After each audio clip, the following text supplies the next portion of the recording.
For years, one of the greatest challenges facing American families is the rising cost of prescription drugs. A recent AARP survey found that the price for the top 25 medications used by seniors has tripled on average since those drugs came to market. Those drugs include Xarelto, Trulicity, Januvia, Jardiance, Humira, and Eliquis. Now, I imagine most Americans already recognize the names I've read. They sound familiar because they're among those heavily advertised products and medications on television. You may even have seen one of these ads during the Thanksgiving parade you and your family watched, or while you watched a football game this weekend. Every year, Big Pharma spends more than $6 billion each year on ads. That's the size of the entire budget of the Food and Drug Administration. In fact, we know that the most pharma companies spend more on advertising than on drug research and development of new drugs. It turns out the United States is one of only 2 countries in the world that allows people to run ads on television for prescription drugs. Anybody want to guess the name of the other one? New Zealand. That's the only other country that allows this to occur. You want to know why pharmaceutical companies spend so much money promoting their drugs? Because it increases their profits dramatically. The average American sees an average of 9 ads per day. 9. Pharma thinks if they pummel you with enough ads that you'll finally learn how to pronounce and spell Xarelto. You'll insist to your doctor that this is the one blood thinner you really need. Sometimes it's easier in a 10-minute meeting for a doctor to just write the prescription than to take the time to explain why the drug may not be needed or a generic version might be just as good for a lot less money. With billions in targeted spending, patients are bombarded with information, but kept in the dark about one fact.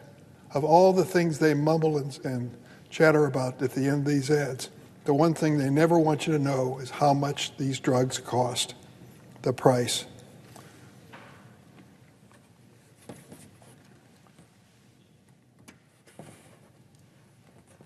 This name is probably familiar to you if you watch television at all. Rinvoq. Sometimes it's easier with billions in targeted spending. Patients are bombarded with information like the name of this drug. Take Rinvoq, which is manufactured by an Illinois-based company, AbbVie, for eczema and arthritis. It's now the most advertised drug on TV. AbbVie spent $315 million last year on TV ads for Rinvoq alone. But nowhere in the ad do they tell you how much it cost. Want to guess what it costs for Rinvoq each and every month? The figure is $6,100. Think about that for a moment. Well, Senator Grassley and I think it's time for Big Pharma to end the secrecy about the real cost of these drugs. If they're advertising a drug, they should disclose the price up front. It's a basic transparency measure for patients.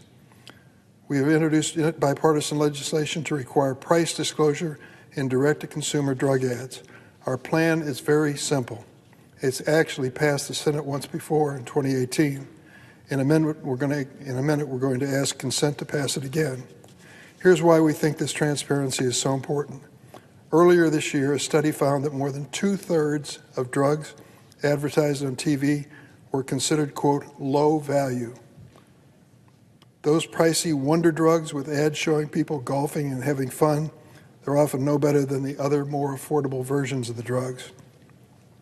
So don't you think it's worth knowing right away that Rinvoq is going to cost you $6,100 per month rather than waiting for that moment of truth at the pharmacy counter? 1 in 5 Americans do not take their medications as prescribed because they can't afford it. They cut their pills in half or skip doses because they can't afford to take the medications as prescribed. Don't take my word for it. These advertisements often urge you to, quote, ask your doctor if it's right for you. So we did. The American Medical Association said, and I quote, direct-to-consumer advertising inflates demand for new and expensive drugs, even when these drugs may not be appropriate. Think about that. Inflating demand for new and expensive drugs, even when they're not the best drug the person should take. In 2018, Senator Grassley and I asked the GAO to look at the impact of these ads on television on Medicare's budget. The GAO found that between 2016 and 2018, drugs advertised on television accounted for 58% of Medicare spending. You heard that right. The drugs on television are more than half of the budget of Medicare. These ads ballooned Medicare spending to $320 billion over 3 years. Humira topped the list with $500 million in advertising in 2018, which contributed to $2.4 billion in Medicare cost. Let me show you this Humira chart so you get an idea what we're talking about.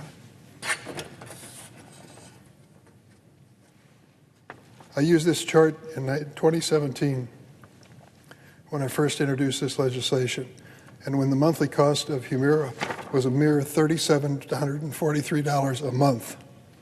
Guess what's happened? The cost of Humira has now risen to $6,900 per month.